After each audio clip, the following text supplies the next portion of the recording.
From the Understood Podcast Network, this is the Opportunity Gap. Kids of color who have ADHD and other common learning differences often face a double stigma, and there's a lot that families can do to address the opportunity gap in our communities.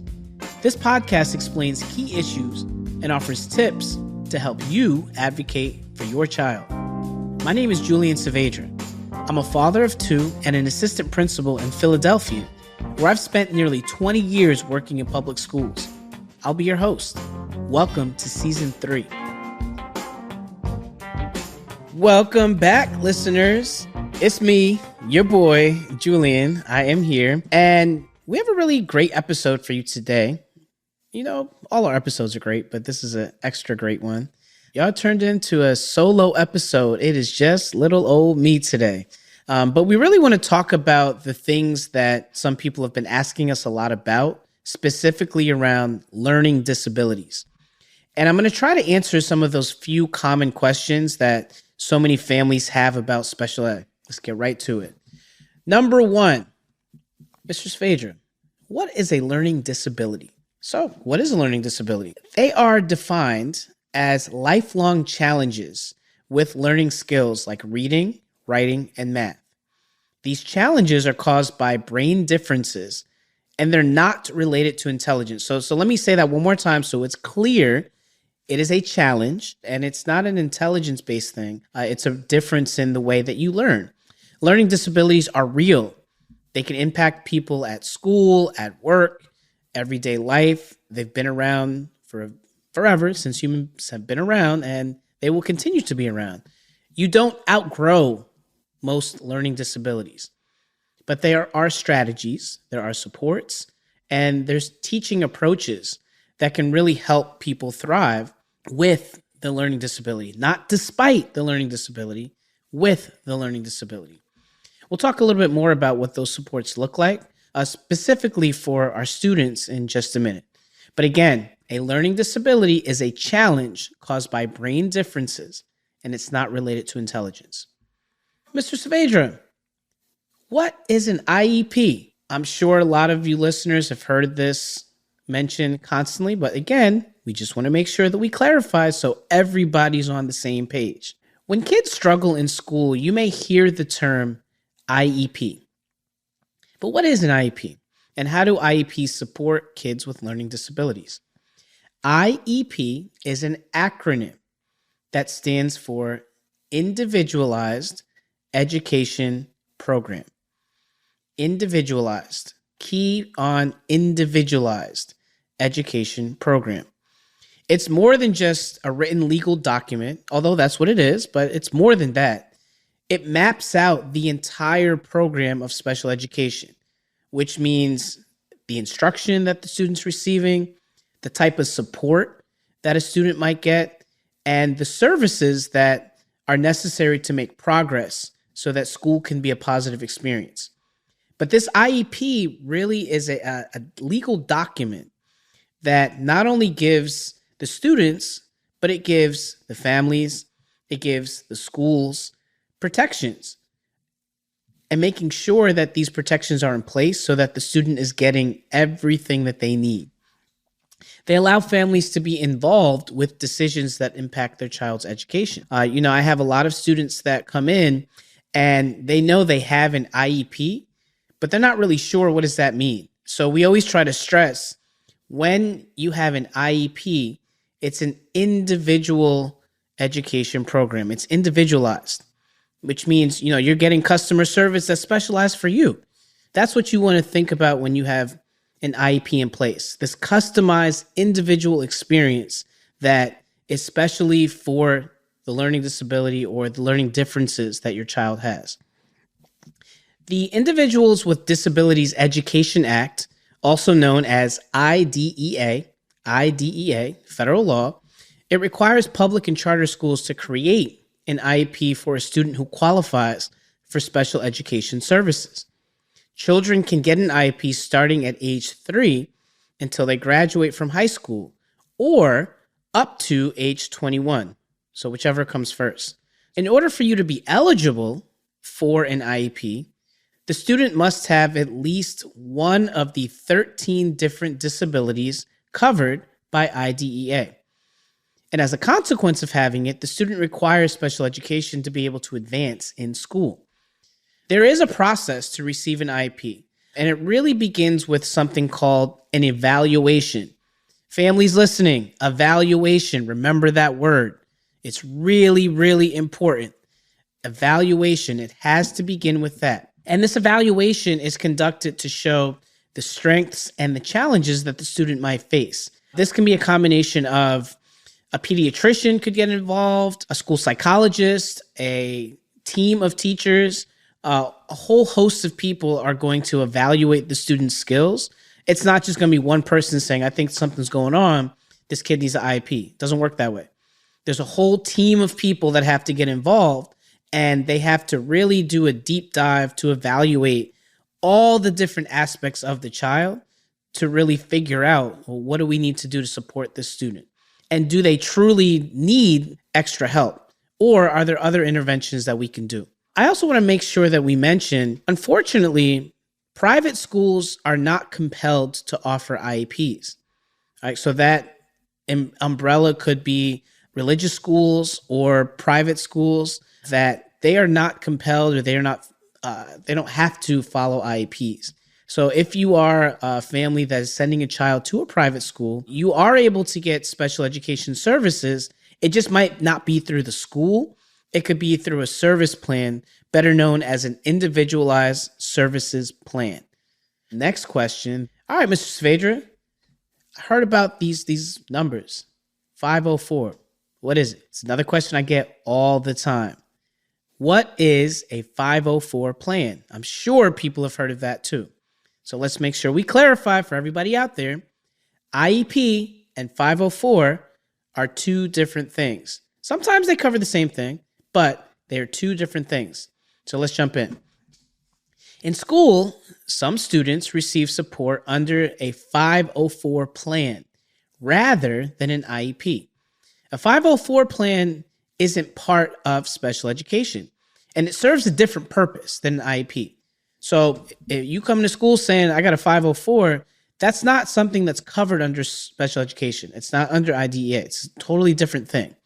504 is really based on two specific requirements. Number one, the child or the student has to have a disability, and this disability could fall under a host of different situations, but there has to be a disability in place. It covers a wide range of different struggles in school. And the second is that the disability must interfere with the child's ability to learn or general education classroom. If you can think of it as, sometimes this relates to like a physical situation. So if a child has a health condition that prevents them from being in a general education classroom, or they need extra support in that classroom, this could fall under the purview of the counselors, but also the school nurse. They might be heavily involved in creating a 504 plan. 504 also has a broader definition of what a disability is than IDEA. It says that a disability must substantially limit one or more basic life activities. This can include learning, reading, communicating, and thinking. That's why a child who doesn't qualify for an IEP might still be able to get a 504 plan. We've gone into it in a host of different episodes, and the Understood Network has plenty of information around the differences between IEP and 504. Those of us that work with students or we have a child with ADHD, sometimes ADHD might fall under a 504 plan as opposed to an IEP. So if you're somebody that wants to learn more about that, obviously go check out understood.org. You'll get everything you need. Next question. This is one I get all the time. Mr. Svedra, how can you tell if your child or my child is struggling with a learning disability? So there's not an easy answer to that question, right? It's not something that just you do a checklist and, all right, now I got it. I figured it out. It really boils down to observation and evaluation. So the signs really depend on what the learning disability is, right? They can look really different at different ages, and within different people. And not everybody has the same level of difficulty, right? A child could be struggling with reading at 4 years old, whereas by the time they're 9, they could be completely different and caught up. Whereas a child might be struggling with attention issues after spring break, but then they're perfectly fine in the middle of the wintertime. And so it all depends on what the situation is. It depends on what their history of learning is. It depends on the team of people that are paying close attention. But as a parent or as a parenting adult, you want to make sure that you're paying attention to how your child is progressing. What are some signs that you notice that might not directly be related to their skills? Right? It's not just what they can do, it's a host of other things involved. People with learning disabilities are more likely to develop anxiety or low self-esteem. All right. And so we know we want to pay attention to that. If your child is coming home and saying, Mom, Dad, I'm really not feeling school, or Mom, Dad, I'm really nervous to go to school tomorrow. I don't want to go. That's something you want to pay attention to. And I always recommend ask your child lots and lots of questions, open-ended questions. All right. Don't fill in the blanks for them. Something that we do at home with our own children. I picked my kids up today and I put them in the back of the car and I tell them, how was your day today? And I leave it open-ended. It's not, did you have a good day? It's just, how was your day? Tell me about it. And so it leaves it open because it's not saying, oh, you had to have a good day today, so I'm going to make something up that makes it good. I want to know, like, was it a good day? Was it a not good day? Was it an okay day? What's happening? Fill in the blanks. So when you notice signs like that and you allow your children to tell you what's happening, it really can help you figure out, is there something deeper going on? Sometimes kids may try to cover up some of the challenges by acting out at school or at home. We've done a few episodes on how challenging behaviors manifest themselves. And so there's times when some of that is a coping mechanism because students are struggling. And so again, really paying attention and asking questions is most important. People of all ages, me included, may avoid tasks that they struggle with. And so ask questions, pay attention, see what you can find out. Next question.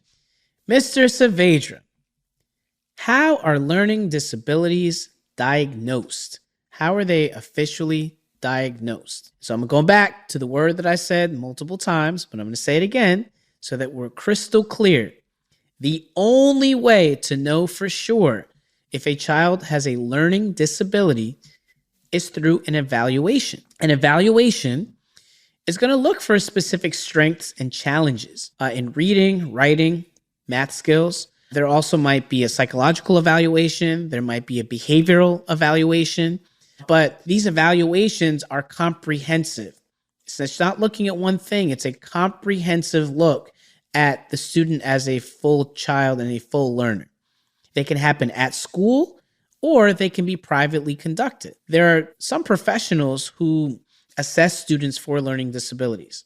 These, again, can include school psychologists, clinical psychologists, and neuropsychologists.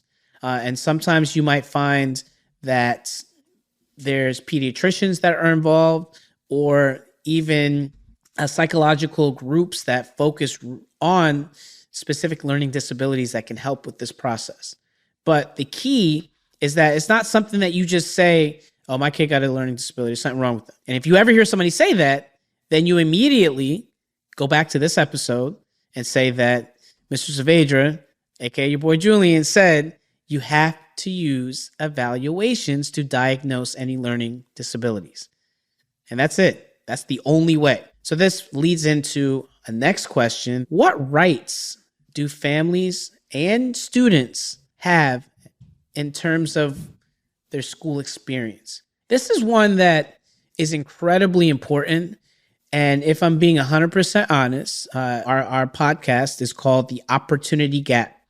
This is really where the rubber hits the road, right here, where there is a gap in how the legal rights of families are provided by schools based on income, based on socioeconomic status, based on race, based on gender, based on a host of other demographic challenges. And so we want to make it clear that those of us that are listening, especially our families of color, you have rights. And you're hearing from an assistant principal. I am part of the system, and I'm telling you, you have rights. You deserve those rights, and you need to be very clear on what type of educational experience you should be receiving. And so parents who are considering having their child evaluated, make sure you know which rights you're entitled to legally before you even begin the process. There's a fantastic article by understood.org that goes through all the different rights that parents have. But the long and short is that an evaluation is a process, right? It's not a quick thing. It's not something that happens overnight. It takes some time. It could take up to 3, 4, 5 days, or sometimes in some cases, a couple of weeks. It all depends on what the schedule is. It depends on who is involved in the team.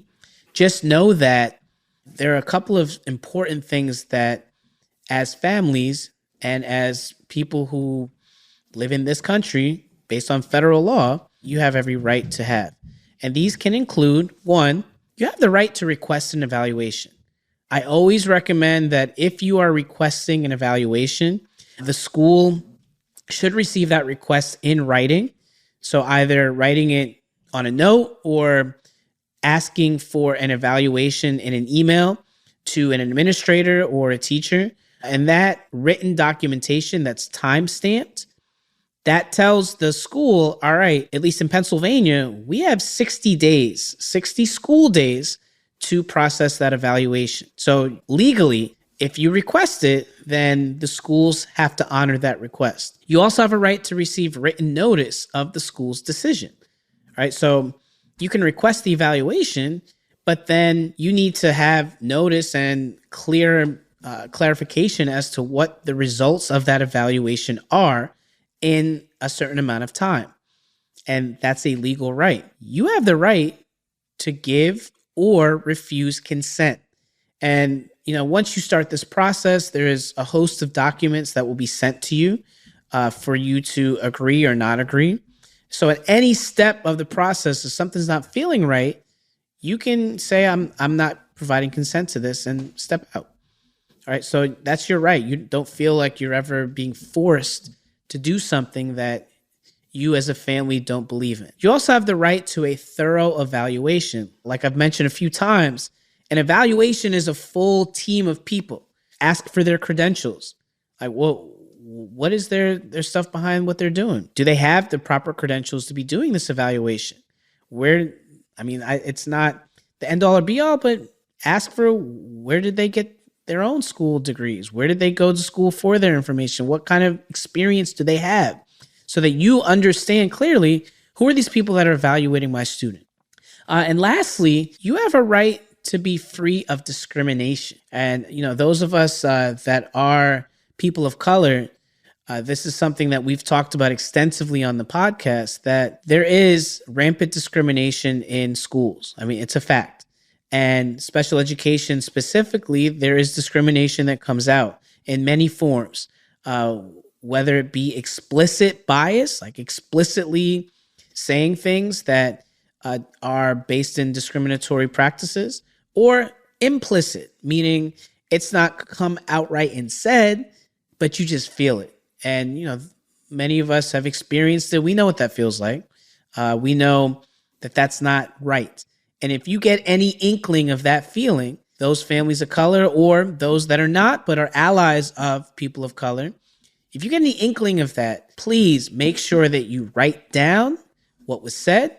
You make sure that you timestamp when it happened and you put it in writing so that you can go back and document that for later on, because those practices are not legal. It is not legal. It is not what you or anybody that is involved with you deserves to have.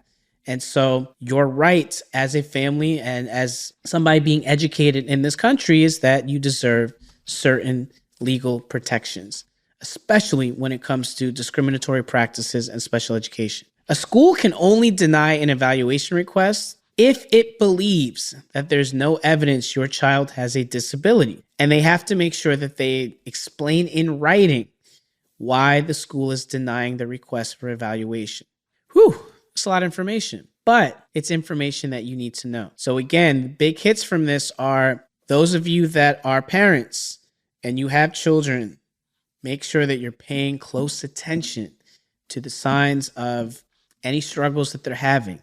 Ask them lots and lots and lots of questions. IEPs and 504s are two different things, but an evaluation is incredibly important. You have a legal right to get the information, to get the evaluation, to be supported by schools at any point in this process. I really hope you enjoyed listening to my solo episode. I like talking to other people too, but sometimes we just got to break it down with just me. And I hope that this helps you have a greater understanding of learning disabilities and the special education process. We could go on and on and on about it, but these are just really the nitty-gritty, most important things you need to know. Before we go, I have to share some of our helpful resources. Number one of our sister podcasts, Understood Explains, they have an episode that is entitled, How to Decide If Your Child Needs a Special Education Evaluation. Check it out. It really breaks down every step by step in the process to decide if that is the route you need to go. So check it out. Also, another resource, understood.org's article, What Are Learning Disabilities? And lastly, another article from understood.org, Learning About Evaluations.